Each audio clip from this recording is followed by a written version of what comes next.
불렀더라. 아멘. 이 말씀으로 하나님께 주실 은혜를 누리시기를 주님의 이름으로 축복합니다.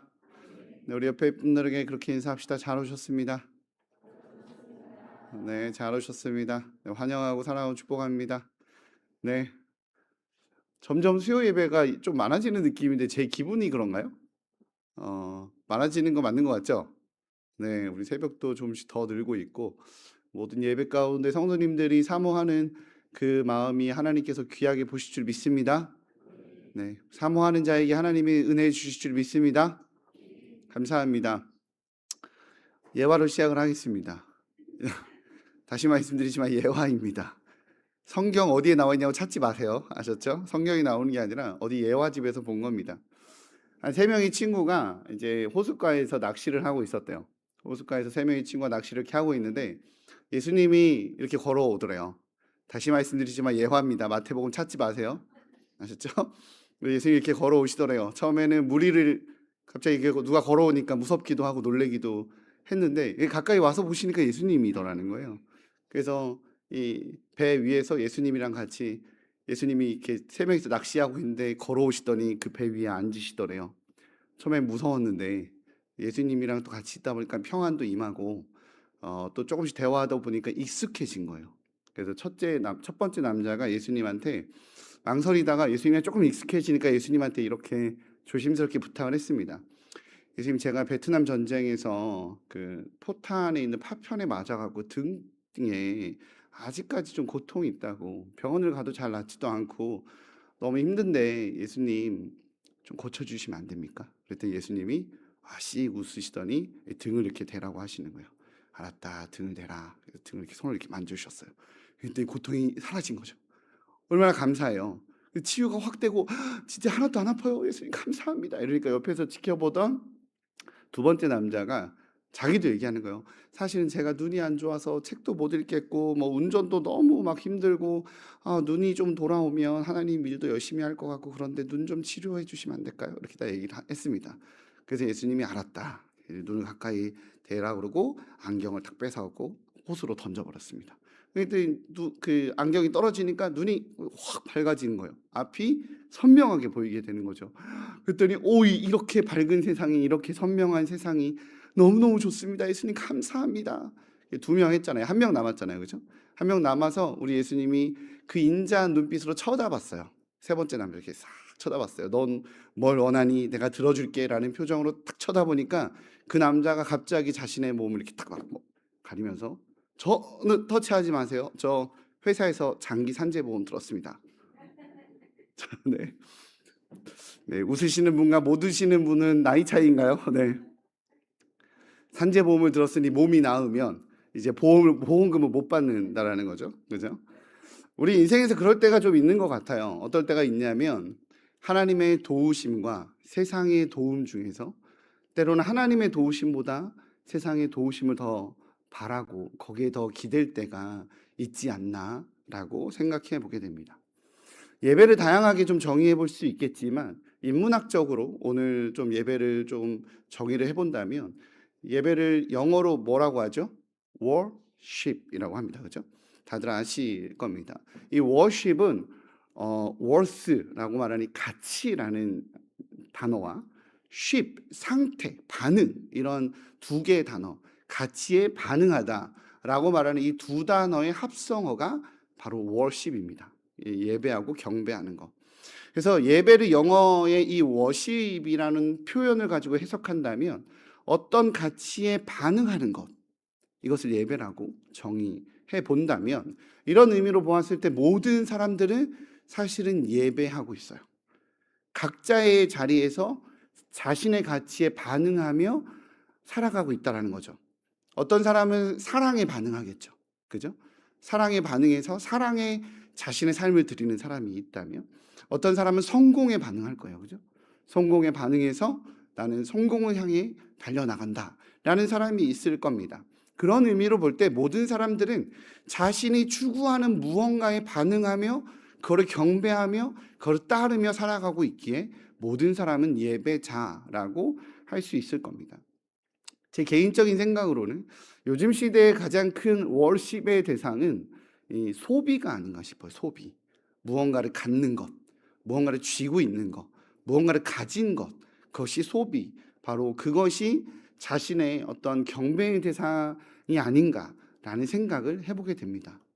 저희 구민은 그런 걸 하지 않습니다라는 느낌의 표정이시긴 한데 네, 어쨌든 좋은 집과 좋은 차와 고급스러운 옷을 가지고 있으면 자신이 굉장히 가치 있는 사람인 것처럼 느껴지고, 자신이 굉장히 뿌듯한 사람인 것처럼 자신의 존재의 가치의 여부를 거기서 발견하고 있지는 않는가라고 생각해 본다는 거죠. 물론 모든 소비가 나쁘다는 건 아니에요. 필요한 건 사야겠지만, 제가 오늘 여기서 이야기하고 싶은 것은 소비 자체에 자기 자부심을 갖고 살아가는 것, 그것을 이 시대 사람들이 많이 워십하고 있는, 경배하고 있는, 추구하고 있는 삶이 아닌가 싶은 거예요.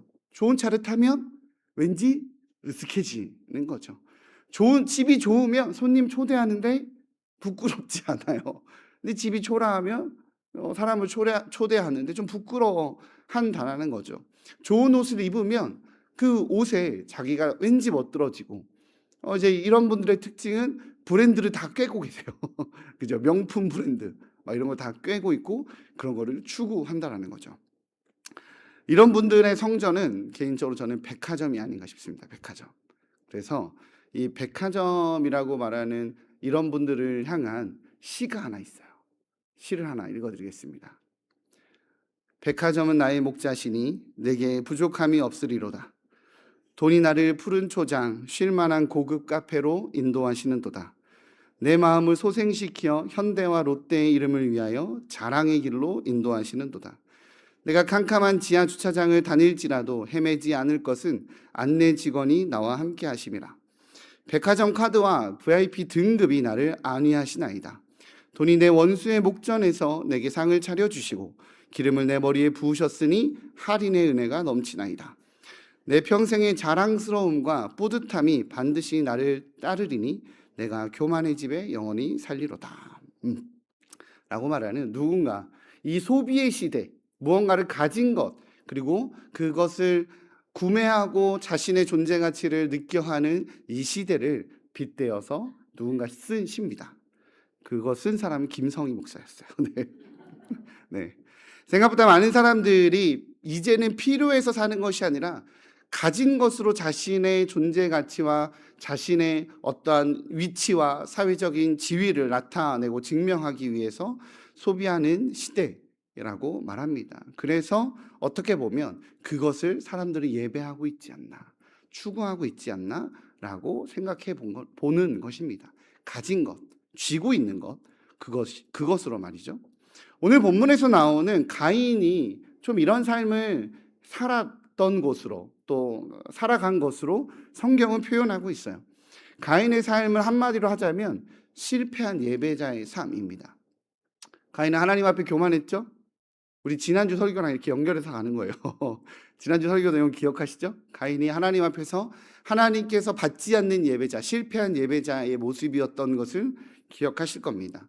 가인은 하나님 앞에서 교만했고, 아벨을 돌봐라, 너는 아벨을 돌보는 자다라고 이야기했지만 나는 아벨을 돌보는 자가 아니다라고 하나님 앞에서 돌보는 자로서의 자신의 위치와 사명을 포기했습니다. 그 정체성을 포기했어요. 그건 주님이 인간을 창조하시고 인간에게 하나님의 형상으로서 존재케 하신 이유와 목적을 거절한 행위였습니다. 그러니 가인은 어떻게 된 거예요? 예배자에서 하게 되고, 예배에서 실패하게 되고 유리하는 자가 되어버렸죠. 그러나 그럼에도 불구하고 우리는 지난주 내용을 기억하면, 그럼에도 불구하고 하나님은 가인을, 실패한 예배자인 가인조차도 돌봐주겠다, 내가 너 지켜주겠다 라고 약속하셨습니다. 분노 중에라도 긍휼을 잊지 않으신 우리 하나님께서는 가인의 생명을 보호하시겠다라고 약속하셨어요. 이런 하나님의 돌보심에도 불구하고 오늘 가인은 어떻게 합니까? 여호와 하나님을 떠나요. 16절입니다. 같이 읽겠습니다. 시작. 거주하더니, 아멘. 오늘 본문은요, 가인이 여호와 앞을 떠났다라고 이야기합니다. 하나님 앞에서 예배를 실패한 가인은 하나님을 떠나서, 여호와 하나님을 떠나서 어느 땅에? 놋이라는 땅에 거주하게 돼요. 가인이 예배를 실패한 뒤에 거주하게 된 이 땅의 이름이 놋이라고 하는데, 이 놋이라는 이름의 뜻이요, 유리하다, 방황하다예요. 놋이라는 그 이름의 뜻이 유리하다, 방황하다예요. 굉장히 역설적이죠. 정착한 땅의 이름이 유리하다, 방황하다예요. 사람의, 인간의 모습을 적나라하게 드러내는 모습입니다. 하나님을 떠나 정착한, 우린 나름대로 하나님을 떠나서 정착하려는 무언가를 찾는 인간의 모습이 있지만 그 정착한 땅에서 유리해요. 부를 추구하지만 그 부를 추구하는 곳에서 유리하고, 건강을 추구하지만 건강을 추구하는 그 땅에서, 그곳에서 내가 정착하려 하지만 유리해요. 그게 사람의 모습이죠. 가인은 여호와 하나님을 떠나 정착한 그곳에서 유리하고 방황하는 삶을 살고 있다라고 성경은 이야기하고 있는 겁니다. 그러면 놋 땅에서, 유리하고 방황하는 그 땅에서 오늘 가인이 한 행동이 무엇이었냐? 성을 쌓는 거예요. 성. 우리 17절입니다. 같이 읽겠습니다. 시작. 아내와 동침함에 그가 임신하여 에녹을 낳은지라. 가인이 성을 쌓고 그의 아들의 이름으로 성을 이름하여 에녹이라 하니라. 다시 말씀드리지만 하나님이 가인을 보호하겠다고 했어요, 안 했어요? 보호하겠다고 했습니다. 보호하겠다고 했는데 놋이 아내와 결혼하고 놋 땅에 정착하자마자 하는 것이 무엇이었다고요? 성을 쌓았어요. 성을 쌓았어요. 왜 쌓았을까요? 그 이유는 하나님의 약속 못 믿겠다는 거예요. 하나님의 언약 못 믿겠다는 거예요. 가인은 하나님을 믿고 의지하려 하기보다 자기 힘으로 자기의 안전을 추구하려는 이 불신앙의 태도를 보였다는 겁니다. 그러면 이 불신앙의 태도, 자기가 자기 힘으로 나를 보호하겠다라고 말하는 자기 방법의 성을 쌓은 이 가인의 후손들은 어떻게 살았는가? 그 내용을 한번 보도록 하겠습니다. 20절에서 22절까지입니다. 20절에서 22절 같이 읽겠습니다. 시작. 아다는 야발을 낳았으니 그는 장막에 거주하며 가축을 치는 자의 조상이 되었고, 그의 아우의 이름은 유발이니 그는 수금과 퉁소를 잡는 모든 자의 조상이 되었으며, 실라는 두발가인을 낳았으니 그는 구리와 쇠로 여러 가지 기구를 만드는 자요 두발가인의 누이는 나아마였더라. 아멘. 가인의 후손들이 나와요.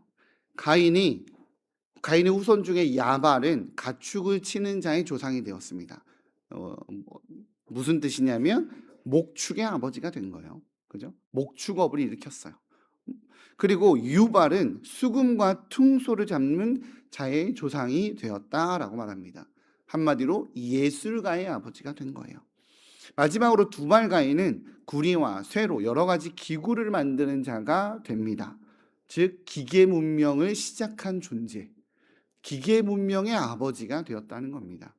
즉 솔직히 우리가 봤었을 때, 겉으로 봤었을 때 이 후손들, 가인의 자손들의 후손들은요, 우리가 보았을 때, 우리 세상의 기준으로 봤을 때 성공적인 모습으로 보여집니다. 인생 참 신기해요.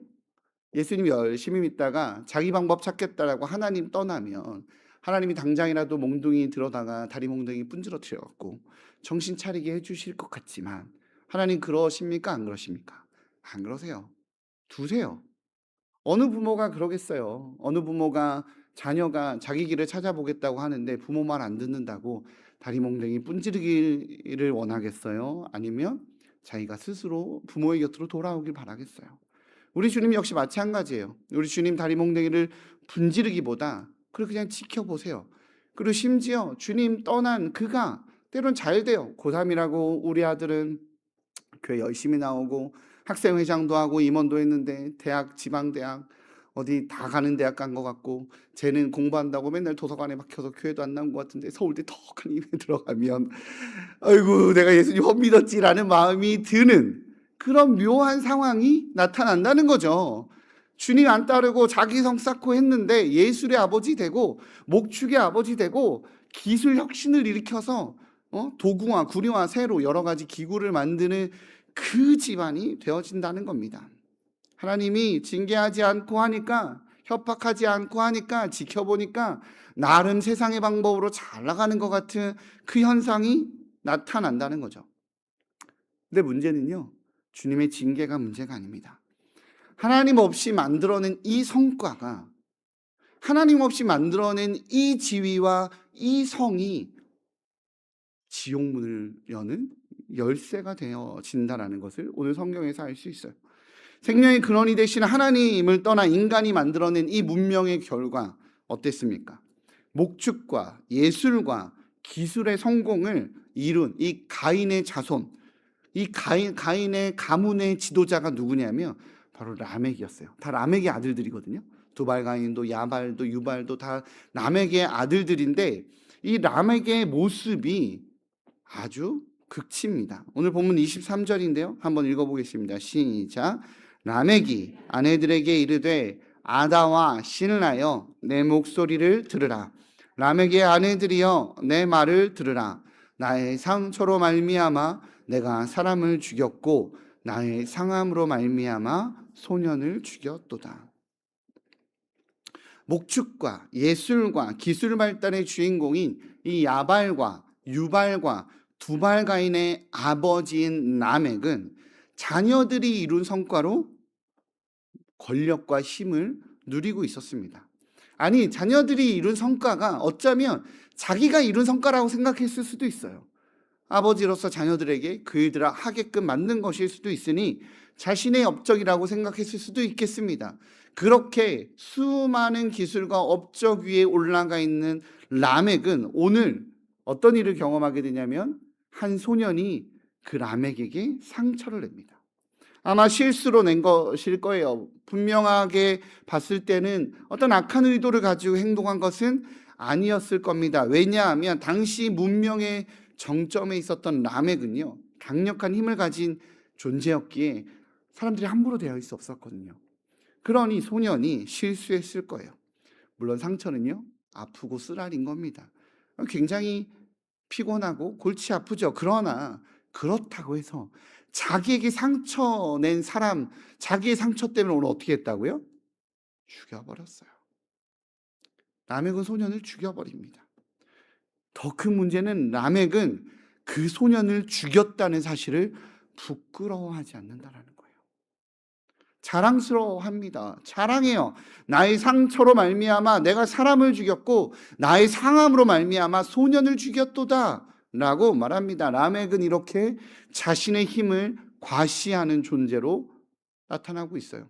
폭력으로 사람들을 다스리는 모습을 나타내고 있다는 거죠. 성경은요, 이 장면을 통해 보여주고 싶은 것이 있습니다. 가인이 자신을 보호하기 위해 성을 쌓았던 것처럼 라멕은 자신이 가진 권력과 힘과 폭력을 드러내며 자신을 과대하게 보호하고 있다는 사실을 성경은 보여주고 있는 거예요. 겁 많은 개가 으르렁대듯이 더 잔인하고 더 거친 방법으로 자신에게 작은 상처의 위협도 내지 못하도록 자기만의 성을 쌓고 그 안에서 안정감을 누리고 있는 바로 그러한 라멕의 모습을 보여주고 있는 거예요. 내가 가진 부귀와 내가 가지고 있는 지위와 내가 가지고 있는 권력으로 누구도 나를 함부로 대할 수 없어 라고 말하는 바로 이 시대의 사람의 모습을 나타내고 있다는 거죠. 그런 자신만의 거짓된 성을 말하고 있습니다. 24절이에요. 같이 한번 읽어보겠습니다. 시작. 가인을 위하여는 벌이 7배일진데 라멕을 위하여는 벌이 77배이리로다 하였더라. 이게 무슨 말이죠? 거짓말이에요. 하나님은 그런 얘기를 하신 적이 없어요. 하나님은 가인을 지켜주겠다고 했지, 라멕 너에게 해를 가하는 자에게 내가 77배의 벌을 가하겠다고 한 적이 없어요. 그러나 그는 죄악을 저지르고 악을 저지르고 세상을 향해서 뭐라고 이야기합니까? 거짓을 선포하고 있는 거예요. 하나님을 떠난 인간의 악함의 모습, 거짓된 모습, 자기 자신을 거짓된 것으로 보호하고 있는 바로 그 모습을 보여주고 있는 거죠. 가인은 성을 쌓았고 라멕은 거짓과 물질과 권력으로 자신의 주의를 쌓았습니다. 하나님께서 가인의 제사를 받지 않으신 이유가 뭐였죠? 교만이었습니다. 자신은 특별한 존재이고 대우받아야 하는 존재이기에 하나님께서 나의 제사를 받고 아벨의 제사를 받지 않아야 되는데 하나님이 더 특별한 나의 제사는 받지 않고 아벨의 제사를 받은 것을 보며 우리 하나님을 인정하지 못해요.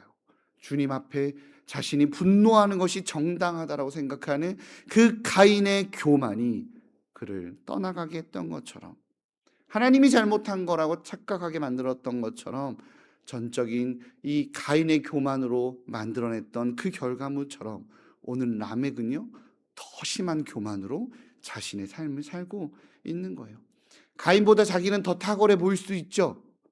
어떻습니까? 목축의 조상의 아버지가 됐어요. 두발 가인의 아버지입니다. 그들이 이룬 업적으로 자기는 아무것도 안 해도 추앙받고 살았으니 나는 11배나 높은 대우를 받아도 가인에게 7배의 약속을 했다면 나에게 77배의 약속을 하는 것이 옳다라고 생각하며 자신을 신격화하고 있는 거짓에 빠져 있었다라는 것이죠.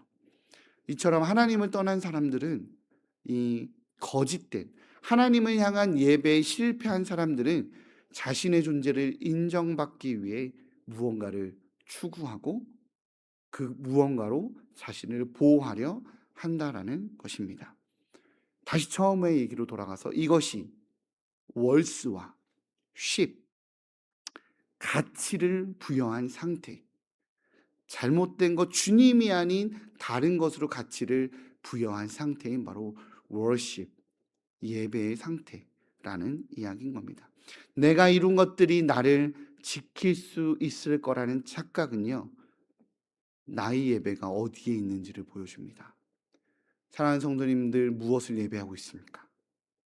무엇이 나를 지켜줄 거라고 무엇을 향해 달려가고 있습니까? 하나님을 떠난 가인의 후손들은 잘못된 삶의 예배를 하고 있었습니다. 그리고 잘못된 이 예배자의 결론이 바로 오늘 성경은 라멕이라고 이야기하고 있는 거예요. 여기서 우리가 잊지 말아야 되는 인생의 태도가 있습니다. 가인을 비롯해서 가인의 후손들이 늘 가지고 있었던 삶의 태도, 뭐냐면요, 내가 얻었다예요. 사랑하는 성도님들, 교만의 시작은요, 내가 얻었다에서 시작돼요. 가인은 성을 얻었고 가인의 후손인 야발과 유발과 두발 가인은 목축과 예술과 여러 가지 기구를 얻었습니다. 교만의 시작은 내가 얻었다에서 시작된다라는 거예요. 그런데 오늘 다른 고백을 하는 사람이 등장합니다. 오늘 본문 25절 26절이에요. 같이 읽겠습니다. 시작.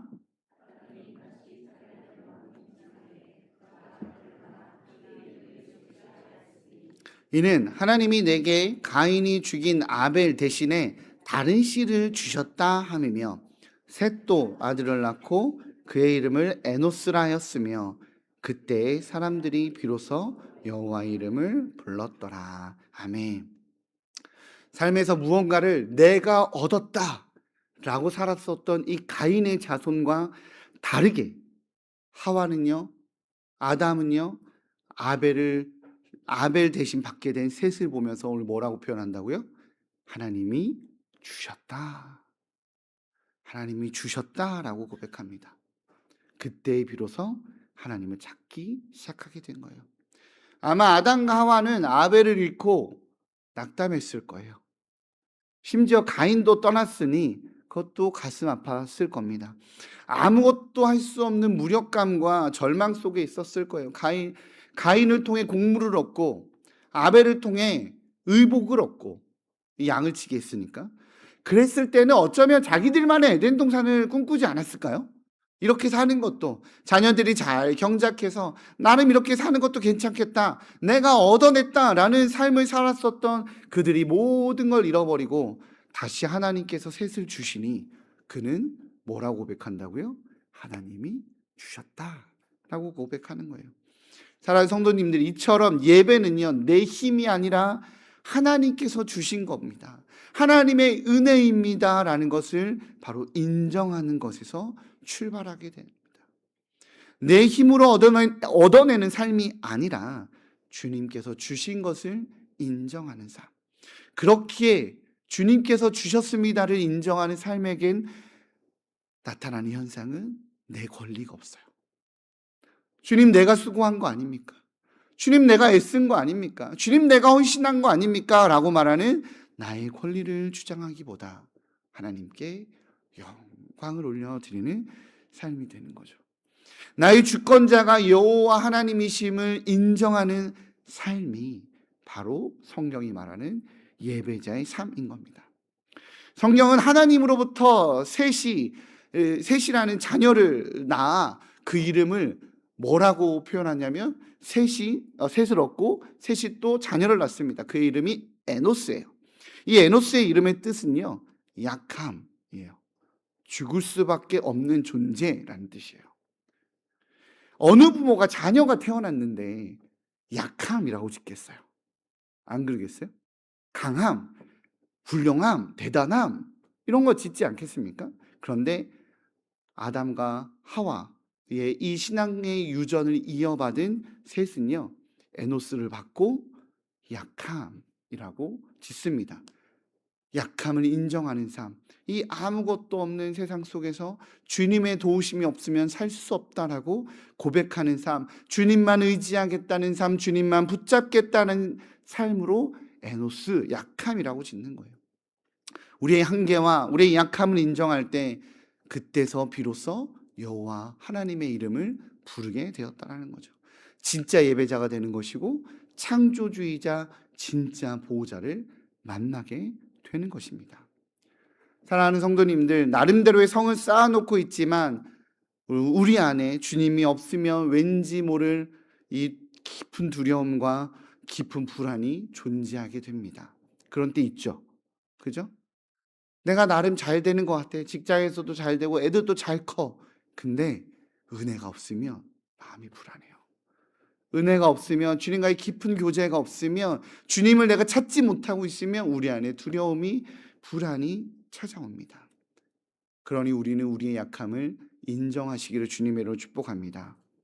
내 힘으로 내 인생이 책임져지지 않음을, 그렇게 내 주위에 둘러싼 우리 남편의 성실함과 우리 가정의 물질적인 안정감과 자녀들의 이 착함이 언제 깨어질지 모를 것 같은 그 연약함, 주님의 도우심 없으면 언제 날아가 버릴지 모를 것 같은 그 연약함을 인정합시다. 제가 목회자인데요, 저도 이렇게 신앙으로 잘 큰 자녀들 보면 너무 부러워요. 청년들, 이렇게 잘 큰 애들 보면. 왜냐하면 저희 아이들도 아직 어리니까. 그렇잖아요? 그래서 영적인 경각심을 갖고 주님, 우리 아이들을 붙들어 달라고 기도하게 됩니다. 하나님 의지합니다. 주님 내 능력으로 되지 않습니다. 자녀만큼 내 힘으로 안 되는 게 없고, 건강만큼 내 힘으로 안 되는 게 없고, 물질만큼 또 내 힘으로 안 되는 게 없어요. 주님만 의지해야 돼요. 오늘 성경은요, 사람들이 자신의 연약함을 인정하고 하나님의 이름을 부르게 되었다라고 이야기를 합니다. 하나님의 이름의 뜻이 뭐죠? 하나님의 이름의 뜻. 하나님의 이름의 뜻이 오늘 여호와의 이름을 불렀다라고 말하는데, 그 여호와의 이름을 하나님이 알려주셨을 거 아니에요. 하나님의 이름을 물론 들은 사람 한 명 있죠. 모세가 들었겠지만 그 이름을 불렀을 때 주님이 알려줬는데 그 여호와거든요. 신성 사문자라고 하는데 설명하면 복잡해지니까 어쨌든 여호와의 이름을 불렀다. 그래서 모세는 스스로 있는 자라고 해석했지만 실제로 그 원뜻을 정확하게 보면 이 창세기에서 하나님께서 알려주신 내용의 뜻은 내가 있다예요. 내가 있다. 내가 존재한다. 내가 있다. 자신의 이름은 내가 있다라고 밝혀주는 거예요. 바로 임마누엘이라고 알려주는 거죠. 무슨 뜻입니까? 그 실패의 자리에서 자기 힘으로 뭐든 해보겠다고 했는데 안 된 그 자리에서 내가 연약합니다. 내가 할 수 없습니다. 내가 어떻게 아무것도 못하겠습니다라고 하나님을 찾으니 하나님의 자신의 이름을 알려주는데 뭐라고 대답해 주냐면 내가 여기 있다. 내가 여기 존재한다. 내가 너와 함께 있다라고 알려준 거예요. 그게 내 이름이야. 내가 여기 있다라고 알려주시는 겁니다. 심쿵하지 않습니까? 사랑하는 성도님들, 당신의 이름은 뭐예요? 당신 옆에 있는 사람. 이렇게 얘기해 준 거예요. 날 늘 옆에서 지켜본 그 사람이 나에게 그러한 얘기를 해줄 때 별로 안 심쿵하신가 봐. 설레었었던 옛 연인의 그 감정은 벌써 목사님 몇십 년 전인데 막 이런 신가요? 우리 주님이 그렇게 대답해 준 겁니다. 우리 주님이 나의 열정보다 더 큰 열정으로 우리 옆에서 연약한 우리를 향해 끊임없이 사실은 말씀하고 계셨다는 거죠. 몸으로 내가 여기 있다. 내가 너와 함께 있다. 내가 너희 옆에 존재한다. 그게 나다라고 우리 주님이 말씀해 주셨다는 거예요. 그러하게 우리 주님을, 그런 주님을 온전히 찾는 예배자 되시기를 주님으로 축복합니다. 주님, 내 힘으로 안 돼요. 주님, 내 능력으로 안 됩니다. 주님, 나 진짜 아무것도 못하겠어요. 주님이라 했더니 우리 주님이 옆에서 내가 여기 있었어. 내가 너의 실패의 자리에 있었고, 내가 너의 연약함의 자리에 있었고, 너가 나를 찾기를 옆에서 계속해서 기다리고 있었던 거야 라고 우리 주님은 오늘 창세기를 통해 우리에게 이야기를 해주고 계시다라는 겁니다. 사랑하는 성도님들, 그러니 내 힘 빼시고 안 되어지는 그 자리에서 어떻게 해야 될까를 고민하기보다 주님을 찾으시는, 전능자이신 우리 아버지를 찾으시는 귀한 예배자 되시기를 주님의 이름으로 축복합니다. 기도하겠습니다. 사랑해 주님, 감사합니다. 하나님, 주님만을 찾기 원합니다. 내 연약함 앞에서 이제 내가 주님 내 능력으로 안 되고 내가 그것도 해봤고 내가 이런 가능성도 있지 않겠습니까? 라고 말하는 그 자리에서도 우리 주님 아무 말 없으셨고 그저 기다리시며 우리 주님 여전히 우리 옆에서 혼자 속상해하면서 아들아, 딸아, 내가 네 옆에 있단다. 내가 너의 옆에 있단다. 다른 거 예배하지 말고 나를 예배해라. 나를 찾아라. 너의 성이 나이고 너를 지키는 자가 나이며 너를 보호하는 자가 나다 라고 말씀해 주시는 주님만을 찾는 저희 되게 하여 주옵소서.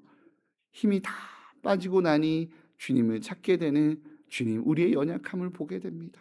내 방법, 내 생각, 내 경험 다 버리고 나고 다 뺏기고 나니 주님을 비로소 그때서야 찾는 우리의 연약함과 우리의 악함과 우리의 미련함을 보게 됩니다. 다시 말씀 앞에 서오니 하나님, 모든 순간에 주님을 찾는 예배자 되게 하여 주옵소서. 감사합니다. 예수님 이름으로 기도합니다. 아멘. 우리 함께 찬양하며 고백하도록